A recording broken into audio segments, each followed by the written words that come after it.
Hi, this is Jim from Safety Wars. Before we start the program, I want to make sure everyone understands that we often talk about OSHA and EPA citations, along with some other regulatory actions from other agencies, legal cases, and criminal activity. Everyone is innocent until proven guilty in a court of law. Proposed fines are exactly that, and they are often litigated, reduced, or vacated. We use available public records, news accounts, and press releases. We cannot warranty or guarantee the details of any of the stories we share, since we are not directly involved with these stories, at least not most of the time.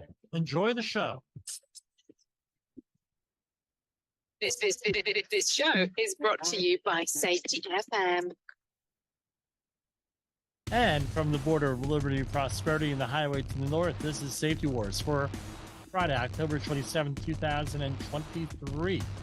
How's everybody doing out there? What did I spend my day doing? I spent my day doing safety at a safety conference. Listening, learning, getting my convenient small drugs, eating some fans. That's what I did. So today we're going to go over introduction to safety, leadership. That's what I did today at the event. A lot of people, they put you on last, and it's one of the last nice weekends of the year, and everybody's heading on out Friday afternoon. Crowd wasn't as large as I thought, but guess what? We did it. I said, you know what? Well, I'm going to record this. We're going to go and do this all over again and post it for everybody who was not at my presentation. If I could, I would force it down their throat. I'm really joking. Hope you're enjoying your weekend there, and let's go right into it. Who does this safety training apply to? What does leadership apply to? This presentation. Basically, supervisors, health and safety professionals, up-and-coming professionals, and anybody else. Without leadership, it's a real bad thing if you're a safety professional, because you cannot lead people to work safe.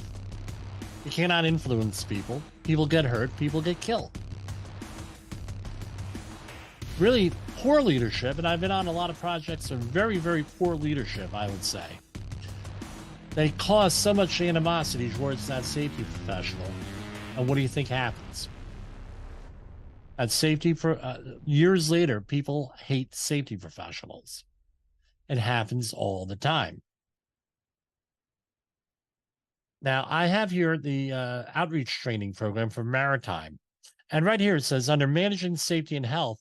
And when you go to the outreach training, they refer you over to this book, Safety and Health Programs in Construction. And this pretty much applies to all of the outreach training programs that are 30-hour courses. And what do you find out?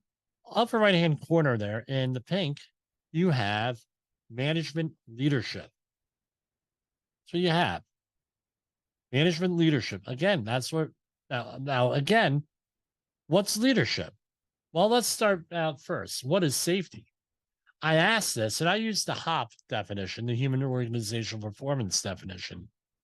Presence of safeguards, presence of controls, more capacity in a system, more resiliency in a system, right? And you add more of this stuff, and presumably you're going to have a safer job site. And we're not trained in leadership as safety professionals.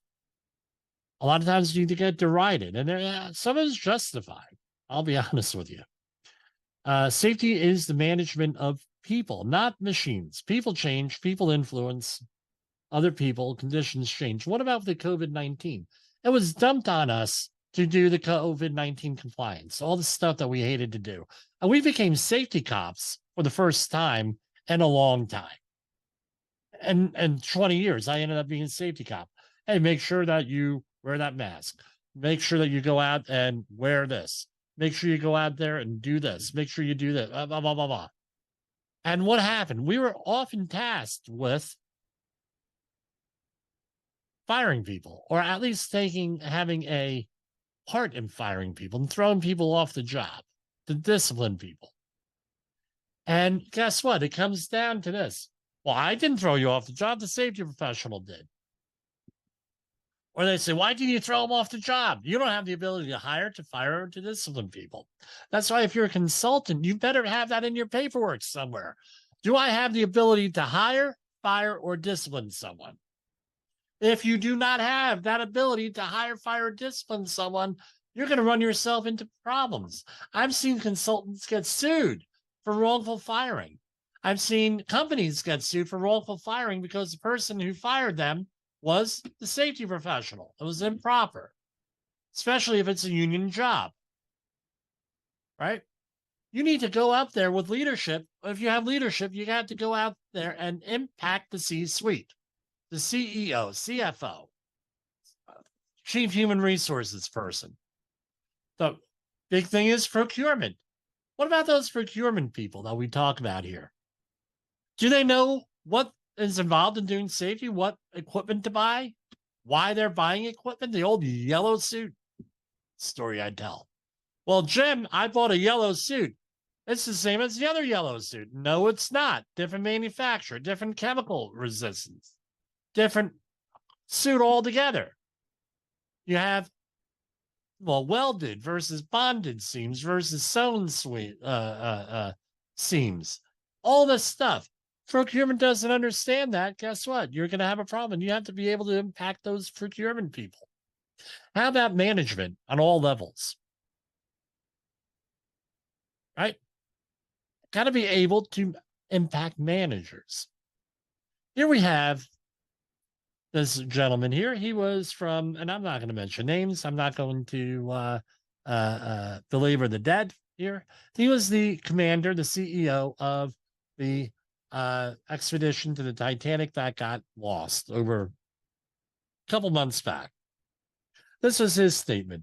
You know, there's a limit. At some point, safety is just pure waste. I mean, if you just want to be safe, don't get out of bed. Don't get in your car. Don't do anything. At some point, you're going to have to take some risk, and it really is a risk-reward question. I think we can do this just as safely by breaking the rules. Oh, your CEOs say that? This is the CEO of this company, right? Your CEOs say that? Where do we start? My story. I did not have, and I don't mean to offend anyone here, I did not have very good leaders. My parents loved me, my family loved me, all that stuff, but we did not have good leaders growing up. Right? Gen X. I'm a Gen Xer person. All Gen X people. We were dealing with the World War II generation, or just after the World War II, maybe some baby boomers, born roughly 1952, roughly, with my cohort, born in my year, 1970. Youngest parents are probably, well, younger parents than that, but, 18 years old, 1952. Different time back then. What were we taught? Right? We were taught, you're going to do as I tell you to, period. That seems what most of the blue-collar parents were teaching. Going to high school, we still had a lot of these World War II folks that grew up during World War II. Before World War II, 1920s, 1930s, just afterwards. That was what there, and this is generational. You will respect my authority. You will go out there and you will do as you're told. It's leadership. Hey, they're your teacher. Why aren't you listening to the teacher? Sort of thing.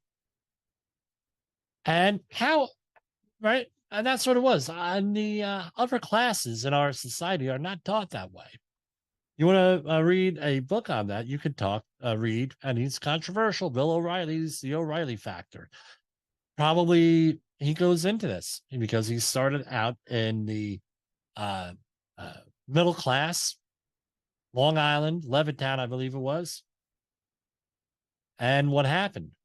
He went to a state university. Eventually, he went to Harvard, and he realized people at Harvard think differently. They were raised differently.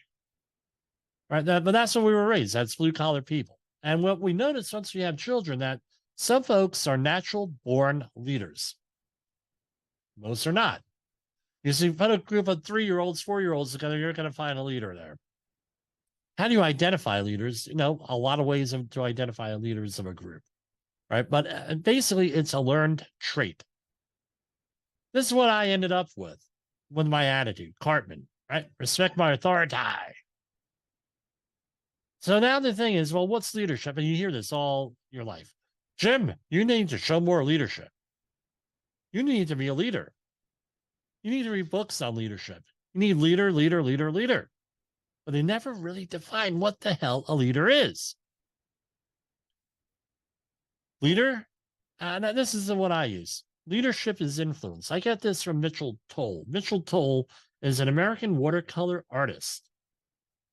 He used to give a lot of presentations on leadership in the mid 2000s, but it's always stuck with me. Influence, one word. Leadership is influence. And leadership is transitional. You have to go from people doing what I say to people wanting to follow you. Now, the question is this, when these two slides, leadership is influence, and you need to do this leadership by assignment to earn leadership.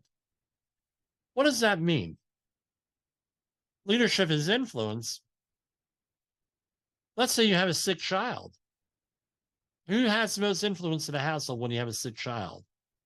That sick child, or I'll be the sick child's illness or situation. For some people, it's their pets. Those are the ones that have the most sway. For some, all different things. People want to follow. You need to move from this. And this is what we're going to talk about here. Going from leadership by assignment into people wanting to follow you. Earn leadership. This is what I found out. Leadership is not education, success, certifications, book knowledge. It's not doctors, Google, Facebook, Instagram, or anything like that. Right? And who can be a leader? The most educated, the most experienced, the one who knows English. Even though I found out today that 30% of construction workers in the United States do not speak English. How do you like that? It's a little factoid. But it could also be the least educated, the least experienced, the one who doesn't know English, the one without the car keys, right? And incentives show who the leaders are.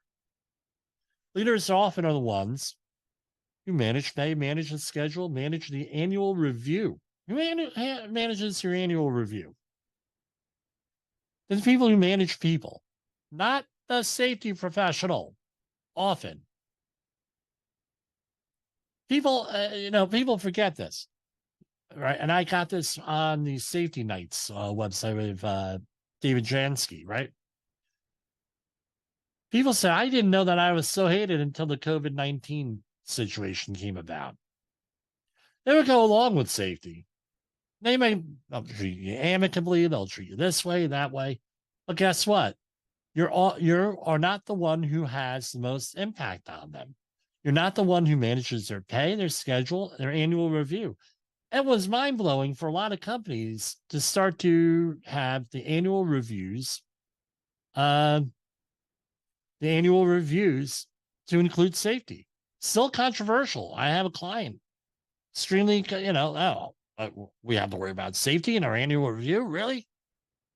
Aye. So those are the people who are going to influence them. And we also find out that facts don't always matter, because a lot of people have facts, and your facts could be incorrect. Having correct facts versus incorrect facts. Having opinions. Other people have other opinions. Again, facts are viewed through the lens of opinion and context and everything else. You may not have credibility. You can have all the facts in the world, all the success in the world, not have any credibility with that person. So guess what? That's going to impede your leadership. This is what I use is the Army Leadership Guide. This is the current one. I use the older one from 1948, 47 to build what I do, right? And what's leadership? Leadership is like safety. Safety is the presence of controls, not the absence of accidents, illnesses, and incidents, right? That's that zero accident sign. That's not what safety. And I asked the crowd today, I said, look, because you had an accident, does that automatically make your company a dangerous company? That's how it's being managed. That's how it's being viewed by a lot of managers. And I mean managers not at your little tiny firms. We're talking multi-billion-dollar firms. You had an accident, therefore you're an unsafe company and you're an evil person. Getting back to what we're going to talk about in a minute. A leader may have a whole bunch of attributes, but you don't need to have all of them to be a leader. Presence more of them, and we're going to talk about them, are going to translate into better leadership no matter what. And that's a leadership pyramid that we have. By the way, this is copywriting. Now, leadership pyramid that I developed here, and this was based on the Army stuff. I was not in the military. This is what we're looking to build. You don't need all these bricks to have leadership. This is what you have. So optimism. It's probably the most important asset in leadership is optimism. And we're going to say this. What do you view your employees as? Very controversial. Yeah, optimism, focused on solutions, not afraid of failure. Communicators, future-oriented, success mindset. They use the language and motivation, right? Behaviors are infectious. Optimism is infectious. I've read that cynicism and pessimism spread a lot quicker than optimism. You got to work to be an optimist. Don't have to work to be a pessimist. Optimists value collaboration. So here's a question for you. What do you think of your employees? Are your employees part of the problem or part of the solution? Are they all bad apples? Are they incompetent? Are they blamed for all safety issues? What about management with their incentive program? And incentives could be verbal or nonverbal. It could be an attaboy. It could be, here's an incentive thing. On Pride, you got a little tchotchke. We got a lot of little tchotchkes today. They're really nice. And this is what well, what do you think about them? You think negatively about your employees? Do you think you're going to be able to lead them? They're the problem, right?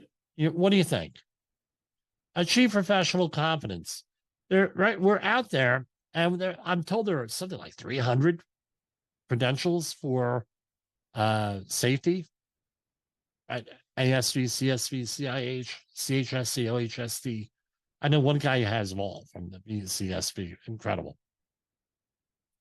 I used the used book services, various internet resources that are reputable other than Instagram, TikTok, Facebook, X, right? And you need to seek experience advice. So you need to learn the job that people are doing, right? Of the people you're supposed to be leading. You're supposed to add more information, more context to what's going on out there. There's a guy out there, Brent Sutton. He came up with the idea of learning teams. And you can have event learning teams, meaning you have an event and there's a learning team. I see calling things investigations. We're going to have a learning team. We're going to find out what the context is, everything else. Why? Because you start to go out there with an investigation. You put people on the defensive. And it puts you on the offensive. We're going to go out there. We're going to find out what the hell is going on. How did this happen? Not going to get anywhere that way, folks. You're going to come out with bad things. And then you can have an everyday learning team, which is your regular audits, everyday activities. A management of change or a periodic learning team. That's where, hey, new technology, new changes in laws, periodically, hey, we want to revisit this, that sort of thing. And these are his 3 books. The Practice of Learning Teams, 4 Ds for Hop and Learning Teams. I read that this week. And a Learning Teams Journal. And let's remember, more information does not make you more stupid. Right? More information is good. You may not like the information, but you need to be able to handle the information. Know your limitations. Right. And I have a video for this, but it's off of YouTube, and I don't want to violate any copyright things here. But it's Dirty Harry, Magnum Force. A man has got to know his limitations. Know what your limitations are. Know what you don't know. Know what you know what you don't know. Real simple. Know what your physical limitations are, your mental limitations, your time limitations, all different types of limitations out there. Right? Next thing, seek out and volunteer for responsibility. You want to go out there and you want to show, that you're one to be accountable, take ownership of things. Because if you seek out responsibility, you accomplish things, that adds to your success. And now you have to market that success into a good safety program, into your leadership program. I'm a leader because I got this stuff done. I'm successful. Very good sell for the C-suite. Maybe a harder sell to the workforce. Right? That's what you want to do. Accountability. Don't take the blame. And let's say that. I'm not talking about taking the blame. Not your, right? You have incentives. Very rarely is the worker to blame for things. And you may have heard in the behavior-based safety world that 80% of accidents are from unsafe acts, and we're 90% of that. And then all of a sudden you're blaming the employer. The employee. Versus what was the incentive that person had to do what he or she did? And that usually comes from management. Look to improve. Always look to improve yourself. The next one, lead by example. This is a common meme here, right? You want to be the boss or you want to be the leader? The boss sits back and lets everybody else do the work. The leader goes out there and does things. What's the example? Leading through example. PPE. Do you wear it when you're supposed to? I know of a company that lost a major contract because none of the management will wear PPE. None of the management would obey exclusion zones on a hazmat job. You see the guys out there working, doing their thing, and they're out there with in sneakers. Attend meetings. Right? Hey, you need to go for that safety training over there. Well, you're the leader. Did you go out there and do that safety training? Oh. Right? How about going and attending the job hazard analysis meeting in the morning? Did you ever do that? Probably an important thing. Help with the work. Help. Don't do the work. Help with the work. Work with people. Shared sweat. Shared struggle goes a long way. Care for those people. Care for your people. They're not a piece of meat. They're human beings. Have a positive attitude. How's anybody else going to have a positive attitude if you don't have a positive attitude? Let me ask you that much. Don't be afraid to get your hands dirty. Communication is the key. A lot of things out there. We can help you out there on Safety Wars. Newsletters, internal podcasts, weekly meetings, online platforms. Let them know what safety is doing. It creates value in everything that you're doing. Understand and take care of your team. Richard Branson, take care of your employees, they'll take care of your business. Simple as that. There was a recent interview I heard on Coast to Coast AM of somebody who was into disaster preparation, worked at a very high level of disaster preparation. He was hired by billionaires to help them prepare for disasters. And he told them, they said, well, we have this out there, these underground bunkers, and we're going to have people there. What do you say? Well, who's your security people? Well, are you afraid of them taking over your bunker? Yeah, I never thought of it. Well, how do we stop that? They said, well, you're a billionaire, right? Yeah. Well, why don't you pay for your security professional's his kid's bar mitzvah?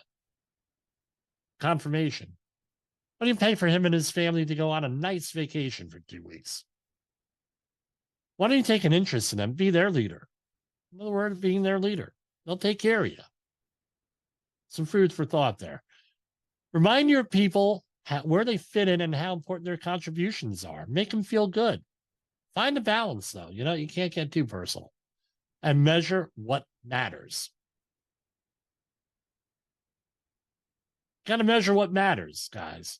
In the safety industry, and I watched a presentation this morning. Well, we're going to collect data. This is how we collect data. Here's our software and everything. Okay, all well and good. But if You're not looking at the data. What difference does it make? Why are we collecting if we never look at it? Now, there's certain data we have to collect, but no, what are we doing here? Measure what matters. If a piece of data doesn't matter, don't measure it.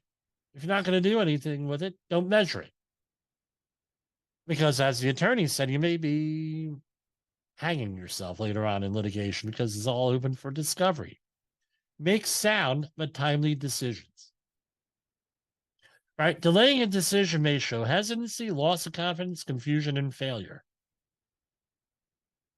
Here's one of my big pet peeves on this stuff. We're all safety professionals here, right? The OSHA 301 incident report needs to be completed within 1 week of the incident. But many job sites require it to be filled out by the end of the shift. And what happens? What's the result? Rushed investigations lead to rushed decisions that may not be right. Don't rush things. Got to make a sound decision. Because if you don't make a sound decision, guess what? You destroy your credibility and inhibit your leadership. That's an impediment. So what do you try to do? Plan ahead. Do fatal flaw analysis. Emergency response plans, crisis management plans, business continuity plans, all different types of scripts. That's what you try to what you try to do. Train as a team. Get everyone on board, even the CEOs and upper level management. Get them on board. Get the procurement people on board. I'm a big fan of the tabletop exercise. That's maybe all that you'll be able to do with a CEO or upper level management. But everyone's got to know what's going on, information. And more information makes you smarter, not dumber. Remember that.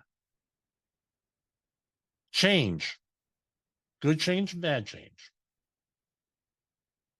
What do? You have to have continuous improvement. That's change. New technologies. That's change. New ideas.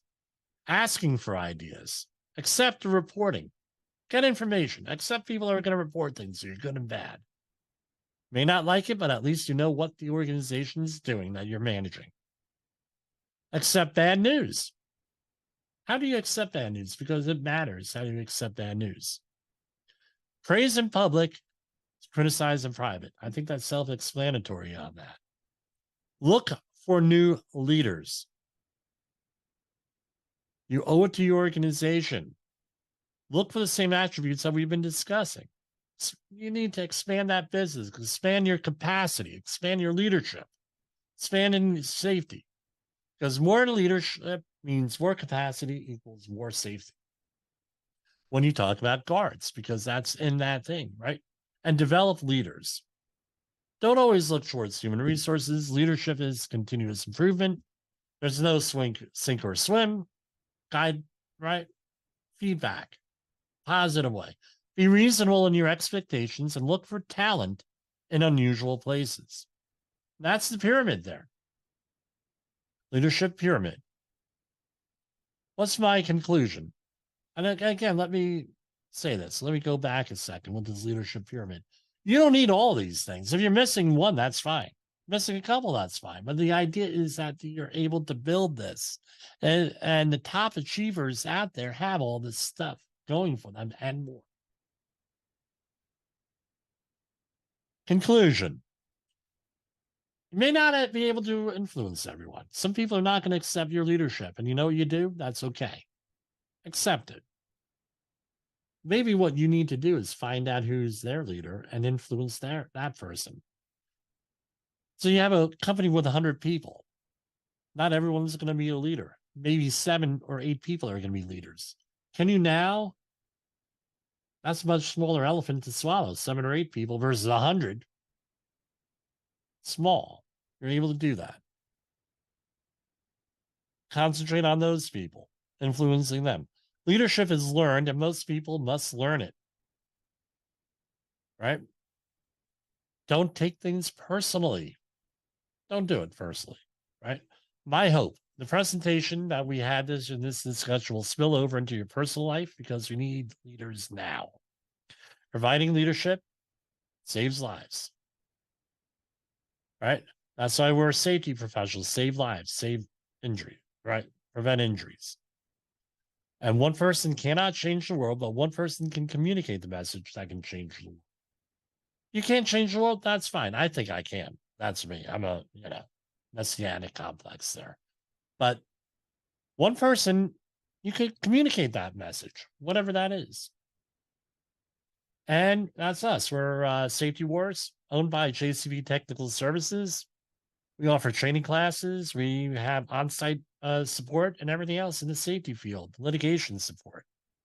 That's our contact information, jim@safetywars.com. Give us a call at 845-269-5772 or www.safetywars.com. And thank you for watching and listening. And we will go and stop the recording right now. And good night, everybody. The views and opinions expressed on this podcast are those of the host and its guest and do not necessarily reflect the official policy or position of the company. Examples of analysis discussed within this podcast are only examples. They should not be utilized in the real world as the only solution available, as they are based only on very limited and dated open source information. Assumptions made within this analysis are not reflective of the position of the company. No part of this podcast may be reproduced, stored in a retrieval system, or transmitted in any form or by any means, mechanical, electronic, recording, or otherwise, without prior written permission of the creator of the podcast, Jay Allen.